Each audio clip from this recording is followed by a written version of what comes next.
Good morning साथियों, रोहित नाम है हमारा और आप जुड़े हुए हैं मनोज एकेडमी के साथ। तो कैसे हैं आप लोग? चलिए, आशा करते हैं आवाज़ हमारी बहुत अच्छी आ रही होगी आप लोगों को, मतलब आवाज़ वॉइस क्वालिटी बिल्कुल सही आ रही होगी और आई थिंक आप लोग को सारी चीज़ें सही दिखाई दे रही होगी। ठीक है, तो लेट्स स्टार्ट साथियों। समय हमारे पास नहीं है, थोड़ा सा फास्ट करेंगे चीज़ों को। और भैया दूज की हार्दिक शुभकामनाएं आप सभी साथियों को। तो बात करते हैं पर्यावरण अध्ययन की। आप लोग को पता ही 10:30 बजे अपना सेशन रहता है और दूसरी बात ये है कि 30/30 आप लोगों को इसको रहना चाहिए इस सेशन में। चलिए तो शुरू करते हैं बिना समय गवाए कि निम्नलिखित में से कौन मानवीय क्रियाकलाप पारितंत्र को न्यूनतम हानि पहुंचाता है। उसका नाम क्या है? जैविक खेती है। ऑप्शन संख्या ए राइट आंसर अपना यहाँ पर हो जाता है। अगले क्वेश्चन की बात करते हैं। 122 नंबर है कि निम्नलिखित में से किस पारितंत्र में संख्या का पिरामिड उल्टा होता है?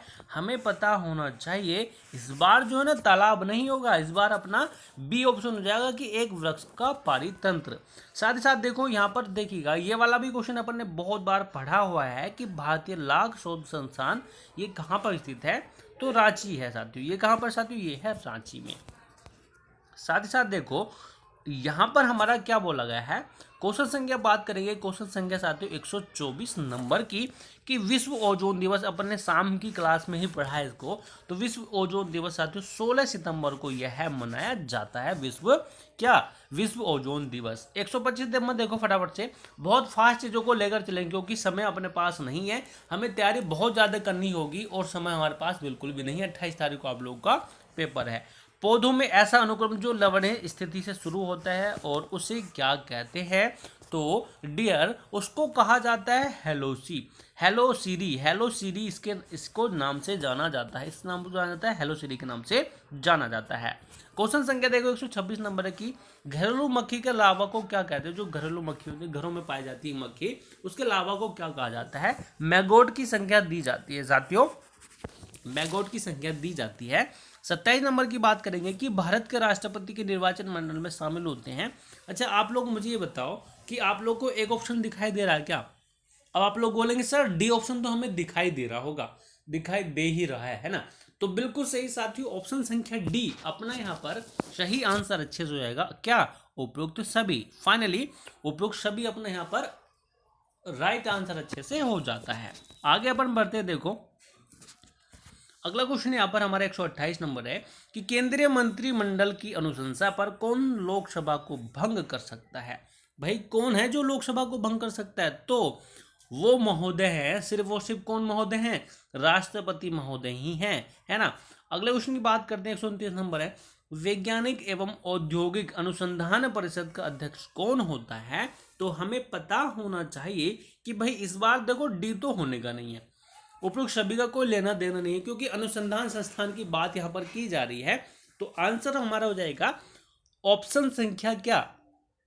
प्रधानमंत्री, यानी कि ऑप्शन संख्या सी। ठीक, चलिए साथ ही साथ देखो बात करेंगे डियर अपन यहाँ पर क्वेश्चन संख्या बात करेंगे 130 नंबर की और 131 नंबर की। भाई कि निम्नलिखित में कौन ओलंपिक खेल का पदक विजेता है?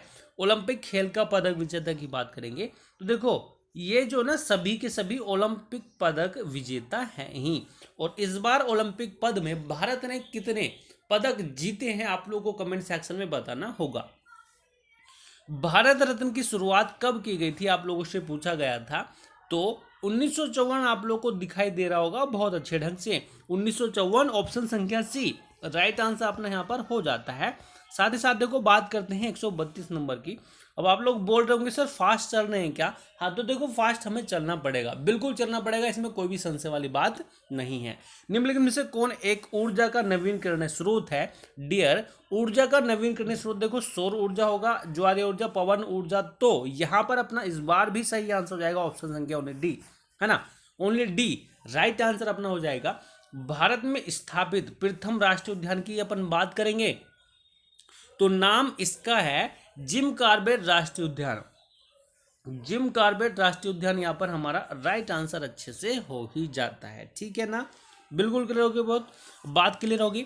और ये कहाँ पर है? जिम कॉर्बेट राष्ट्रीय उद्यान उत्तराखंड में है। नाम इसका रखा गया है रामगंगा नेशनल पार्क के नाम से इसका नाम रखा गया है वर्तमान समय में। बात करेंगे 34 नंबर की। अरे भाई डियर, बात जब अपन करें 134 नंबर की और 135 नंबर की, तो क्या बोला गया है कि संकटग्रस्त एवं विलुप्त हो रहे जीवों को सूचीबद्ध किया जाता है। आप लोग को रेड डाटा बुक दिखाई दे रहा है क्या यहाँ पर? बिल्कुल डियर, आंसर हो जाएगा ऑप्शन संख्या बी। निम्नलिखित में से कौन एक भारत के राष्ट्रीय जलवायु परिवर्तन कार्य योजना के 8 मिशनों में शामिल है? 135 आंसर हो जाएगा। देखो हमारा इस बार भी 135, मैंने आप लोगों को ऑप्शन नहीं दिखाए थे पूरे, लेकिन अब आप लोग देखिएगा डियर, आंसर हो जाएगा 135 नंबर की बात करेंगे, ऑप्शन संख्या ओनली डी, क्या उपयुक्त सभी। ठीक है, सुपर फास्ट लेकर चल रहे हैं, आप लोग को पता ही है, बिल्कुल संशय वाली बात नहीं होनी चाहिए, और सुपर फास्ट ही चीजों करेंगे भाई। 136 और 137 नंबर देखिएगा कि निम्नलिखित किस पौधे से चाय प्राप्त होती है? बहुत ही इंपॉर्टेंट क्वेश्चन है।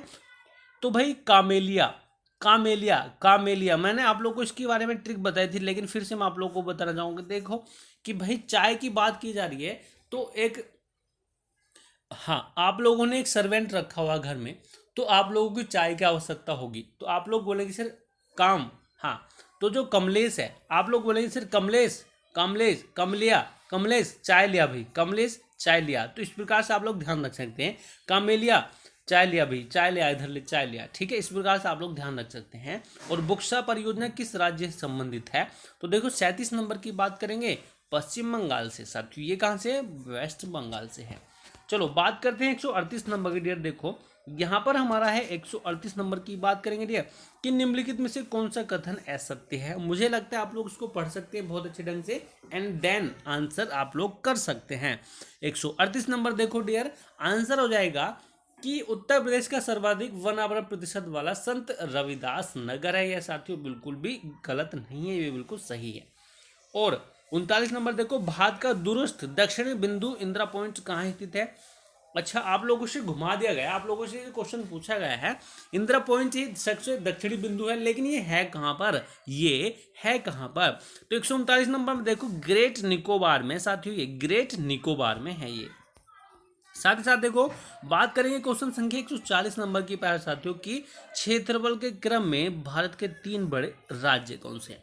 क्षेत्रफल के क्रम में सबसे पहले तो राजस्थान आना चाहिए। ठीक है, तो ये तो हमारा बिल्कुल खत्म हो जाएगा, बी ऑप्शन तो हमारा सही खत्म हो जाएगा। राजस्थान, उसके बाद कौन सा होगा? राजस्थान के बाद मध्य प्रदेश होगा, उसके बाद हो जाएगा साथियों महाराष्ट्र, यानी कि ऑप्शन संख्या ओनली 1 इस बार अपना राइट आंसर अच्छे से हो जाता है। 141 नंबर है कि उत्तर प्रदेश में औद्योगिक विकास को गति देने के लिए उद्योग बंधु योजना की शुरुआत कब हुई थी? उद्योग बंधुओं की जो शुरुआत की गई, तो 1981 आप लोग को साफ साफ दिखाई दे रहा होगा, 1981। ठीक है, चलो अगले क्वेश्चन की तरफ बढ़ते हैं। देखो अगला क्वेश्चन यहाँ पर हमारा 142 है 143। किन निम्नलिखित में से किस नदी के तट पर बद्रीनाथ का प्रसिद्ध मंदिर स्थित है? बद्रीनाथ का प्रसिद्ध मंदिर जो स्थित है वह आप लोग को बताना होगा।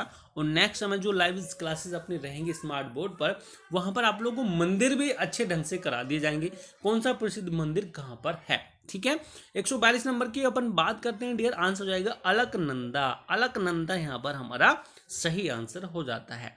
निम्नलिखित में से किस राज्य में राष्ट्रीय राजमार्गों की सर्वाधिक लंबाई पाई जाती है? राष्ट्रीय राजमार्गों की जो सर्वाधिक लंबाई पाई जाती है आप लोग को ढंग से बताना होगा। अब ये मत कहना कि साथियों उत्तर प्रदेश हो जाएगा, यहाँ पर हमारा जाएगा ओनली सी ऑप्शन की साथियों महाराष्ट्र ही होगा। ठीक है डियर, चलिए चलिए, तो प्यारे साथियों आप लोग को पता ही चल गया है भाई, इसका तो सही आंसर हमारा महाराष्ट्र ही हो जाएगा। ठीक है, बिल्कुल महाराष्ट्र हमारा सही आंसर रहेगा। त्रिपिटक का संबंध किस धर्म से है? त्रिपिटक की जब हम बात करेंगे तो साथियों 44 नंबर की बात करेंगे, बौद्ध धर्म से है। किससे साथियों? बौद्ध धर्म से है। और मई 2019 में चर्चा रहा में, जो चर्चा में रहा फोनी, ये मोबाइल ऐप तो है नहीं। ठीक है, ये भी हमारा गलत हो जाएगा, सुपर कंप्यूटर भी नहीं है। और ये है साथियों चक्रवात है। क्या? यह है चक्रवात। अच्छा बात करेंगे यहाँ पर 46 नंबर की, 146। हमारे पास अब देखो 6 क्वेश्चन और बचे हैं, लगभग 6 नहीं बचे हैं, 4 ही बचे हैं, क्योंकि 45 तक अपन ने कर लिए हैं, यानी कि 5 ही मानेगा बस, 5 ही मानेगा, क्योंकि 5 ही हम यानी कि 150 तक डिस्कस करेंगे ना बस। चलो बहुत अच्छे। 146 नंबर देखो, वर्तमान में देश के नौसेना अध्यक्ष कौन है ना? तो भाई आप लोग को पता होना चाहिए करमवीर सिंह, ठीक है, करमवीर सिंह। 17वीं लोकसभा का अध्यक्ष किसे चुना गया, बताओ बहुत फास्टली तरीके से।